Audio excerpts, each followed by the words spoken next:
అమ్మ నీ పేరేం పేరమ్మా? నా పేరు ఇంద్రమ్మ. ఇంకా మేము కూడా అక్కడనే ఉంటాం. ఇక మేము వ్యవసాయం కన్న కష్టం చేసుకొని బతాము. ఇక ఉన్న భూములు తీసుకొని పోతే మరి ఇక మేము బతికేది ఏంది? ఇక మేము మా బతుకు తెరవే దాని మీద. మేము అడవిలో గల్లోళ్ళం. ఇంత భూమి ఉంటుంది కదా, అమ్ముకొని పిల్లల పెళ్లి చేద్దామని అనుకుంటుంది. ఆ ఉన్నది తీసుకున్నాక మరి పిల్లల పెళ్లి ఎట్లా చేయాలి, చదువులు ఎట్లా చదివియాలి, మేము కూలినాలు చేసుకొని బతాము. మీ దగ్గరికి వచ్చిన సర్వేయర్స్ వస్తారు కదమ్మా భూములు కొలిసేటప్పుడు? వచ్చినప్పుడు అంటే ఎంత గుంటను 2 గుంటలు పోతుంది అనుకున్నాం, కానీ ఎకరాలు మొత్తం గుంజుకుంటే మేము ఎట్లా బతకాలి? అడిగినాము, అడిగితే డబ్బులు ఇస్తాం. ఇక అందరికి అదే పరిస్థితి ఉంది. ఇక ఏడ్చినా కానీ పట్టించుకుంటలేరా? పోలీసు వాళ్ళు వచ్చారా? పోలీసు వాళ్ళు వచ్చిర్రు. మరి రైతులతో మాట్లాడేటప్పుడు పోలీసు వాళ్ళు ఉండదు కదమ్మా? ఇక అందరూ ఏం చేస్తారు, ఇక వాళ్ళు పంపించారు మేము వచ్చినామని చెప్తారు. పోలీసు వాళ్ళు ఏం చెప్తారు సార్, వాళ్ళు సర్వే పంపించారు మేము వచ్చినామని చెప్తారు. అమ్మ నీ పేరు ఏం పేరు తల్లి? నాది 2 ఎకరాలు నాది ఉంది, నాది పోతుంది సార్.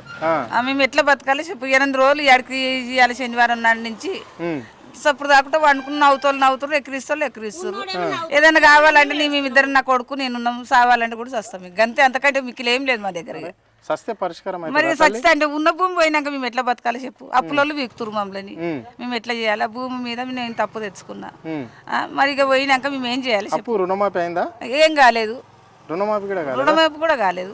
రైతు బంధు పైసలు పడ్డాయా? పర్లేదు. ఇడు ఎక్కిన బతుకు, ఇడు పుణ్యగంగాడు, ఇడు ఎక్కిన బతుగా మంచిగా పడ్డాయి. ఏది లేదు. నన్ను బస్సులకి రాయండి, మేము ఒక్కనాడు కూడా బస్సు ఎక్కలే. మాకు మేము ఉండేందుకు లేకెందుకు ఊరు మీద? మేము ఎంత కష్టపడి కొన్నాం సారు. మేము నా 2 బిడ్డలు పెళ్లిళ్ళకు, అది నేను వాళ్ళకి ఇంత ఏది పెట్టలే, పైసా పెట్టలే, పొలం పెట్టలే. దాని మీద ఆశ మీద ఉర్రాళ్ళు. మేము ఎట్లా చేయాలి చెప్పురు మీరు? ఇక మీరేమో తీసుకొని పెద్ద రోడ్ ఏడన్నా ఉందా? ఏమన్నా చూసిరా రోడ్డు? పక్కోళ్ళు నవ్వుతురు సారు. మేమంతా షీపుగా పంట వండకుంటే మేము ఉట్టిగిస్తాం సార్. ఉట్టిగా పంట వండనోళ్ళది ఎవ్వందో తీసుకొని పో. నువ్వు ఎవ్వంది పంట వండకుంటే అంది తీసుకొని పో. మేము వద్దంటలే, మేము పంట కష్టం చేసుకుంటాం సార్. కష్టం చేసుకుని బతుకుతాం. కష్టము ఎవరు పంట చేయకుంటే తొండ్రుడు కాదు సార్. నువ్వు పంట వండకపోతే తీసుకొని పోవద్దంటలేము. పంట పండించుకొని కష్టం చేసుకొని తింటోళ్ళం మేము.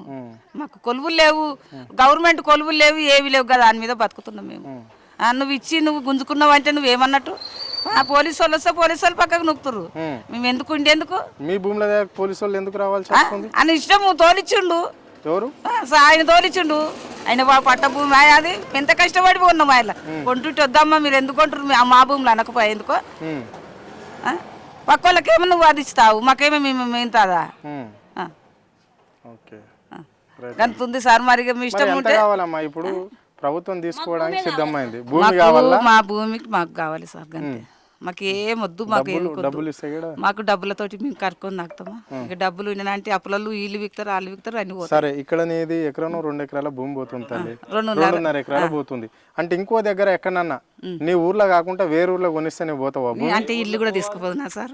ఇల్లు తీసుకుపోతే నీ కోపిని బియ్యం వస్తుంది, కోపిని ఇస్తారా అక్కడ? నాకు ఇస్తారు. కోపిని ఎక్కడ ఇస్తారమ్మా? ఏడ ఇచ్చినా నాకు వద్దు సార్. ఊళ్ళోనే కావాలా? నాకు ఊళ్ళోనే కావాలి. ఊళ్ళో మస్తుగుంది, గవర్నమెంట్ భూమి మస్తుగుంది. ఇప్పి మనం మస్తుగుంది ఊళ్ళో. పట్ట భూముల కంటే అంటే అంతా సన్నకారు చిన్నకారు రైతులేనా? మొత్తం 2 ఎకరాలలో, ఎకరాల్లో 3 ఎకరాలలో, 2 ఎకరాలలో అంతే సార్. మాకు ఏమొద్దు సార్, మాకు పైస వద్దు, పల్లొద్దు, మాకు ఏమొద్దు, మాకు కావాలి భూమి. ఓకే అమ్మా, గంతే. అన్న ఏం పేరు? నీ పేరు? ధనంజయ గౌడ్. చెప్పండి, ఏంటి ఎన్ని ఎకరాల భూమి పోతుంది అనేది? 2.5 ఎకరాలు. ఎందుకు పోతుంది? 330 ఫీట్ రోడ్కు పోతుంది. మరేంది నష్టపరిహారం ఏమన్నా ఇస్తున్నారా గవర్నమెంట్? నష్టపరిహారం అంటే రూపాయి పోయేది మన 10 పైసలు ఇస్తానంటే ఎట్లా తీసుకోవాలి? ఎంత పోతుంది? నాది ఉన్నది 2.5 ఎకరాలు, 2.5 ఎకరాలు పోతుంది. ల్యాండ్ విలువ ఎంత ఉంది ప్రజెంట్? మార్కెట్ ప్రైస్ అయితే ప్రైవేట్ వాల్యూ ప్రకారం అయితే 5 CR పోతుంది. ఇప్పుడు రోడ్ వస్తే మాత్రం అది ఎక్స్ట్రా డబుల్ 10 టైమ్స్ ఎక్కువ పెట్టుకోండి. అది మళ్ళీ దానికి ఏమి ఇస్తారు అనేది మా కాంపోజిషన్ రివీల్ చేయట్లేదు గవర్నమెంట్. అది అలాట్మెంట్ అనేది చేంజ్ చేసారు వాళ్ళు. యాక్చువల్గా మొన్న మా దగ్గర మ్యాప్స్ ప్రకారం అయితేనేమో దాంట్లో మా ల్యాండే లేదు. దాంట్లో ల్యాండ్ లేదు, ఏం లేదు. నువ్వు డైరెక్ట్ మా దాంట్లోకి వెళ్ళి తీసుకొని వచ్చి ఇప్పుడు లేని వాళ్ళది తీసుకుంటున్నావు, ఉన్నోళ్ళదేమో ఉంచుతున్నావు. అట్లనే ల్యాండ్ లోడ్స్ ఉంచుతున్నావు. లేని వాళ్ళది సన్నకారు రైతులు తీసుకొని ఏం లాభం? అంతేనా? మీ ఊళ్ళో ఎంతమంది ఉన్నారు అట్లా పేద రైతులు? సుమారు 40 మంది దాకా ఉన్నారు. 40 మంది అంటే సన్నకారు చిన్నకారు మొత్తం 2 ఎకరాలు 3 ఎకరాలు లేదా అన్ని కులాల వాళ్ళు ఉన్నారా? అందరు ఉన్నారు. బీసీ ఎస్సీ ఎస్టీ వాళ్ళు ఉన్నారు. ఇంకా వేరే క్యాస్ట్ ఇప్పుడు 330 ఫీడ్స్ తీసుకుంటే ఏం లాభం చెప్పండి, నాకు తెలియక అర్థం కాదు. గీడ శ్రీశైలం హైవేకి ఏమో 6 లైన్ రోడ్ వేయనికనేమో శాత కాదు. గడ మన కొత్తూరు గేట్ దగ్గర 200 ఫీట్ రోడ్ చేసారు. ఎందుకు చేసారు దాన్ని?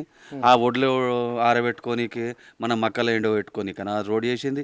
నువ్వు దాంట్లో షేప్ రానా ఎంబడి రా చూపిస్తా, ఆడ ఏం లేదు, మొత్తం ఓడ్ కూడా ఓడి 330 ఫీట్ రోడ్ తీసుకొని ఏం లాభం అని కొంచెం తక్కువ వేయండి, 150 100 ఫీట్ రోడ్ వేసుకొని ఫ్యూచర్లో పెట్టుకుంటే అదో లెక్క. ఇప్పుడే 330 ఫీట్ చేసుకొని ఏం లాభం? ఫస్ట్ ఏమో మాకు 100 ఫీట్ అన్నారు, తర్వాత 150 అన్నారు, 200 అన్నారు, ఇప్పుడు డైరెక్ట్ 330 అంటారు. అది చేసుకొని ఏం లాభం?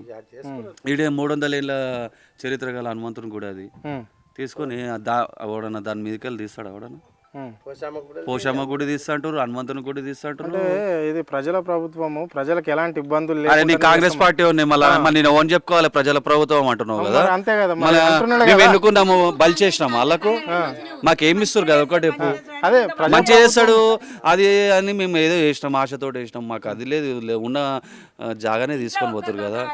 అదే ప్రభుత్వం చెప్పింది కదా, ఏం చెప్తుంది కదా ప్రజల ప్రభుత్వం అంటే ఇదేమన్నా హైడ్రా అనుకుంటారా తీసుకొనికేమో? మరి ఏంది, ఎందుకు తీసుకుంటుంది మరి? మరి నువ్వు చెప్పాలి, సరే నా తీసుకుంటారా మన నీదా నీ నాకు మళ్ళా అట్లా గవర్నమెంట్ ఇగో పక్కపోటి అప్రాక్సిమేట్లీ 200 ఎకర్స్ ఉంది, మరి దాంట్లోకి వెళ్ళి ఎందుకు తీసుకుంటలేరు? అది వద్దంట. మళ్ళీ అంటే ప్రైవేటు మేము లేని వాళ్ళు కదా కాబట్టి. అంటే ఇప్పుడు డబ్బులు ఇస్తే ఇక్కడ రైతులు ఓకే అవుతారా? అంటే వాల్యూ సరే ఇప్పుడు మార్కెట్ వాల్యూ ఇచ్చేసి ఎంతైనా తీసుకోండి, నేను కాదంటానా? అంతే నీది నాది. అందరు రైతులు అట్లనే ఉన్నారంటవా? అని ఇప్పుడు నువ్వు మార్కెట్ వాల్యూ ప్రకారం ఇచ్చేసి నేను అందరిని ఒప్పించుకుంటా. ₹1 తగ్గిస్తే కూడా ఒప్పుకోను నేను. మరి ఒప్పుకోను. నువ్వు మన రూపాయి విలువ చేసేది నువ్వు 10 పైసలు ఇస్తా అంటే ఎవరికి లాభం? నీకు కదా, నాకైతే కాదు కదా. గవర్నమెంట్ లో మీరే ఇయ్యాలే కదా, మీరు ఇయ్యాలి కదా. మళ్ళీ మీరేం చేయనీకున్నారు?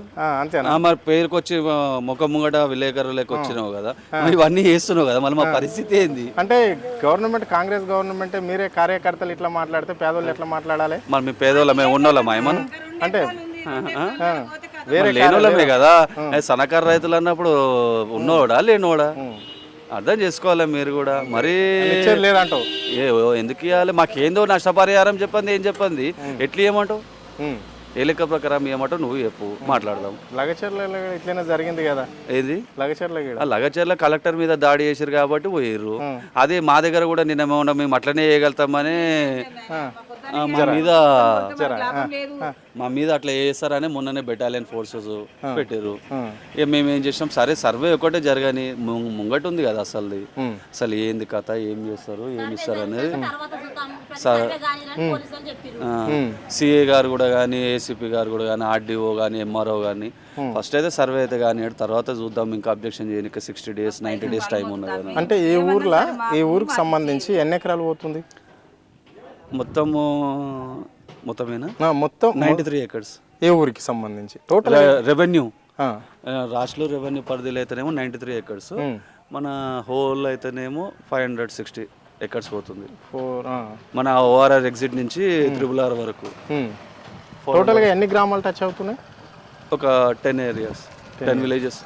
కొన్ని పేర్లు చెప్పు. రావిరాల, కొంగర, మన కలెక్టరేట్ ఆఫీస్ ఉంది కదా, మన దాని పక్కపోటి లేమూరు, అగర్మయ్యగూడ, తిమ్మాపూర్, రాజ్లూర్, పంజాగూడ, బేర్కంచ, మీర్ఖాన్పేట్, మన ఆగ్దోటపల్లి, గాజుల బుర్చు తండ, ఇవన్నీ ఏరియాలు.